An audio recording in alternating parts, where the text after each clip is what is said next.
สวัสดีค่ะคุณผู้ฟังเคยสงสัยนะคะว่าเอ๊ะจริงหรือเปล่าที่คนเราเนี่ยสามารถละลายตัวตนจนรู้สึกเหมือนเป็นหนึ่งเดียวกับจักรวาลได้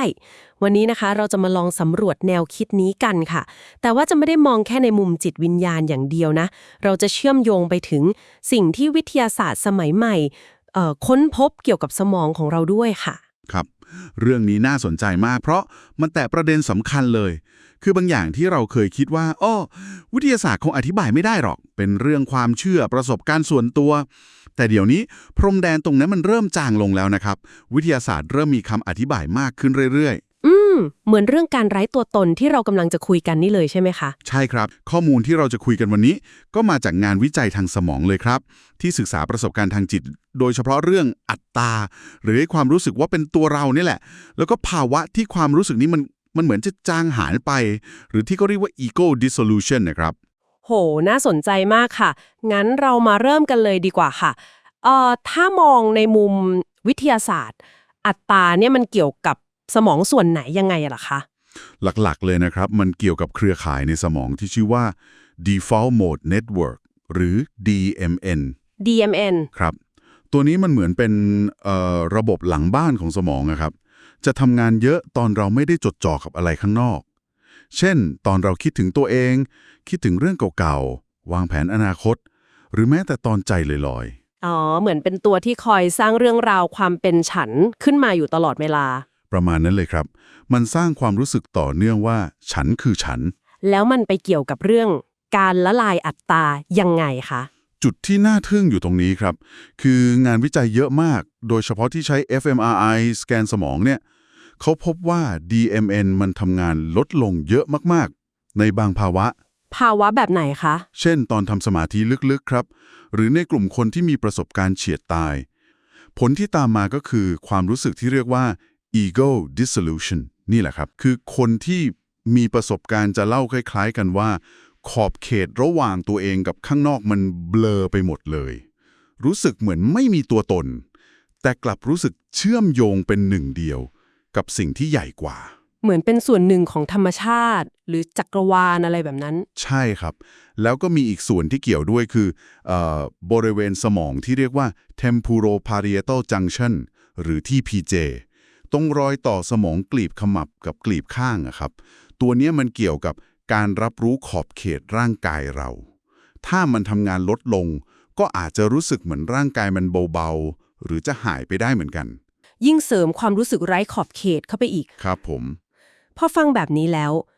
มันน่าทึ่งนะคะที่วิทยาศาสตร์มาเจออะไรแบบนี้เพราะว่าแนวคิดเรื่องภาวะไร้อัตตาเนี่ยมันมีมานานมากแล้วในหลายๆวัฒนธรรมเลยใช่เลยครับ ไม่ใช่เรื่องใหม่เลย ใช่ไหมคะทั้งในพุทธฮินดูก็พูดถึงการก้าวข้างตัวตนเพื่อไปสู่สภาวะที่เป็นหนึ่งเดียวกับความจริงที่ใหญ่กว่าถูกต้องครับ แล้วที่น่าสนใจคือ ตอนนี้เราไม่ได้มีแค่แนวคิดที่คล้ายกันแล้วนะ แต่เราเริ่มมีหลักฐานที่จับต้องได้ด้วย อย่างเช่นอย่างการศึกษาที่เขาไปสแกนสมองพระทิเบตหรือคนที่ฝึกสมาธิมานานๆนะครับ พบว่าตอนท่านเข้าสมาธิลึกๆเนี่ยกิจกรรมใน DMN มันลดลงจริงๆ ลดลงแบบเห็นได้ชัดเลย โหซึ่งมันไปตรงกับคำบรรยายประสบการณ์ของท่านพอดีเลยครับ ที่ว่ารู้สึกถึงความว่าง ความไร้ขอบเขต การรวมเป็นหนึ่งอะไรแบบนั้นนี่คือจุดที่วิทยาศาสตร์กับประสบการณ์ภายในมันมาเจอกันจริงใช่ครับ เป็นจุดตัดที่น่าตื่นเต้นมากที่เราเริ่มวัดผล และอธิบายกลไกของประสบการณ์ที่เมื่อก่อนเราอาจจะคิดว่ามันเหนือธรรมชาติหรือเปล่าวัดไม่ได้ทำให้เราเห็นเลยนะคะว่าสมาธิเนี่ยไม่ใช่แค่เรื่องความเชื่อหรือทำแล้วใจสงบอย่างเดียวแต่มันอาจจะเป็นเหมือนเครื่องมือฝึกสมองได้จริงครับ การฝึกสติหรือ mindfulness ที่ฮิตกัน ก็มีงานวิจัยเยอะเลยว่าช่วยลดการทำงานของ DMN ในชีวิตประจำวันได้ คือช่วยเราไม่ฟุ้งซ่านคิดวนเวียนเรื่องตัวเองเรื่องอดีตอนาคตมากเกินไปก็เลยทำให้ความทุกข์ความเครียดลดลงไปด้วยถูกต้องครับเป็นผลพลอยได้ที่ดีมากพอเชื่อมโยงทั้งหมดทั้ง DMN TPJ สมาธิประสบการณ์ไร้ตัวตนมันทำให้เห็นภาพชัดขึ้นเลยนะคะครับ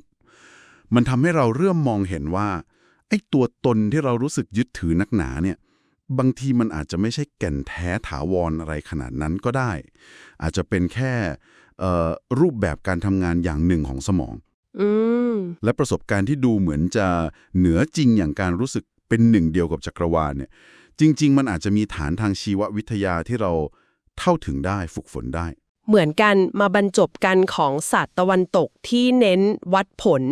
กับภูมิปัญญาตะวันออกที่เน้นเรื่องภายในจิตใจนะคะ ใช่เลยครับสวยงามมาก สรุปสั้นๆก็คือ สิ่งที่เราเคยจัดไว้ในหมวดหมู่ของจิตวิญญาณ ความเชื่อหรือเรื่องลี้ลับ อย่างความรู้สึกไร้ตัวตน การรวมเป็นหนึ่ง ตอนนี้วิทยาศาสตร์กำลังค่อยๆ คลี่คลายกลไกในสมอง ที่อยู่เบื้องหลังเรื่องเหล่านี้มากขึ้นเรื่อยๆ ครับผม ซึ่งมันก็เปิดมุมมองใหม่มากๆเลยนะคะว่าเส้นแบ่งที่เราเคยขีดไว้ว่านี่คือวิทยาศาสตร์นี่ไม่ใช่ บางทีมันอาจจะไม่ได้ชัดเจนตายตัวขนาดนั้นก็ได้ ใช่ครับ และนั่นก็นำมาสู่คำถามชวนคิดทิ้งท้ายไว้นะครับว่า ในเมื่อวันนี้เนี่ยวิทยาศาสตร์เริ่มอธิบายสิ่งที่ครั้งหนึ่งเราคิดว่าเฮ้ยมันอธิบายไม่ได้หรอก อย่างเรื่องอัตตาหรือประสบการณ์ซับซ้อนแบบการหลอมรวมได้แล้วในอนาคตล่ะครับ มันจะมีปรากฏการณ์หรือประสบการณ์อะไรอีกบ้าง ที่วันนี้เรายังบอกว่าไม่ใช่วิทยาศาสตร์หรอกอธิบายไม่ได้หรอก แต่จริงๆแล้วมันอาจจะแค่รอเครื่องมือ รอความเข้าใจใหม่ๆ ทางวิทยาศาสตร์มาไขความลับให้เราอยู่ก็ได้ ใครจะรู้จริงไหมครับ ถ้าชอบคลิปนี้กดไลค์ให้หนูหน่อยนะ แล้วก็กดติดตามกับกระดิ่งด้วยนะคะ จะได้อยู่ด้วยกันทุกคลิปเลยค่ะ